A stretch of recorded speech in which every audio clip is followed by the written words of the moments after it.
प्रधानमंत्री नरेंद्र मोदी की अगुवाई में भारत की हैसियत अब उस मुकाम पर पहुंच गई है जहां किसी भी अहम मुद्दे पर दुनिया की नजरें सबसे बड़े लोकतंत्र पर जाकर टिक जाती हैं। पुतिन, ज़ेलेंस्की के बाद अब इटली की पीएम जॉर्जिया मेलोनी के एक बयान के बाद पूरी दुनिया की उम्मीदें भारत पर टिक गई हैं। जॉर्जिया मेलोनी ने कहा कि भारत यूक्रेन और रूस के बीच चल रही जंग को रुकवा सकता है। भारत जंग रुकवाने में बड़ी भूमिका निभा सकता है।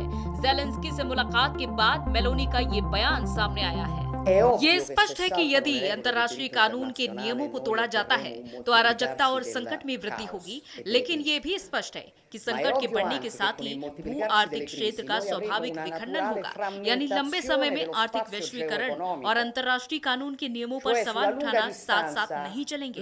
यही बात मैंने अपने चीनी समकक्षों से भी कही। हमें चुनना होगा क्योंकि ये दोनों चीजें एक साथ नहीं चलती। यही कारण है कि मुझे लगता है कि अंत में चीन और भारत जैसे देश यूक्रेन में संघर्ष को हल करने में भूमिका निभा सकते हैं और उन्हें भूमिका निभानी चाहिए। इससे पहले पीएम मोदी की रूस और यूक्रेन यात्रा के दौरान खुद रूस के राष्ट्रपति व्लादिमीर पुतिन और यूक्रेन के राष्ट्रपति ज़ेलेंस्की कह चुके हैं कि भारत उनके बीच चल रही जंग को रोकने में मध्यस्थता की बड़ी भूमिका निभा सकता है। रूस के राष्ट्रपति व्लादिमीर पुतिन ने एक बयान जारी कर यूक्रेन से जंग में भारत की मध्यस्थता की इच्छा जाहिर की थी, तो वहीं ज़ेलेंस्की ने कहा था कि भारत इस युद्ध को रोकने में सक्षम है।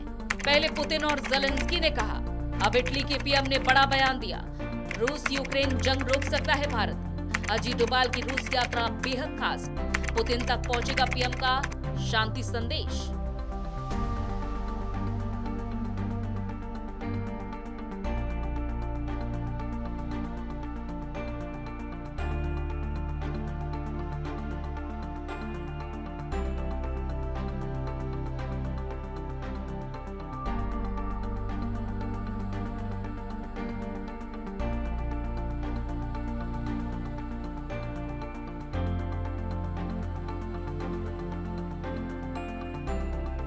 सबके बीच एनएसए अजीत डोभाल पीएम मोदी का शांति संदेश लेकर रूस जाने वाले हैं। माना ये जा रहा है कि इस शांति संदेश के जरिए भारत अब रूस यूक्रेन जंग को रोकने के लिए बड़ी पहल करने वाला है। दरअसल रूस यूक्रेन जंग को 3 साल से ज्यादा का समय हो गया है। इसके बावजूद इस जंग का कोई अंत नजर नहीं आ रहा है। दुनिया के बड़े बड़े देश इसको खत्म करने की कोशिश कर रहे हैं, लेकिन सफलता नहीं मिल रही है और अब इस जंग को रोकने के लिए पूरी दुनिया की नजरें भारत पर टिक गई हैं।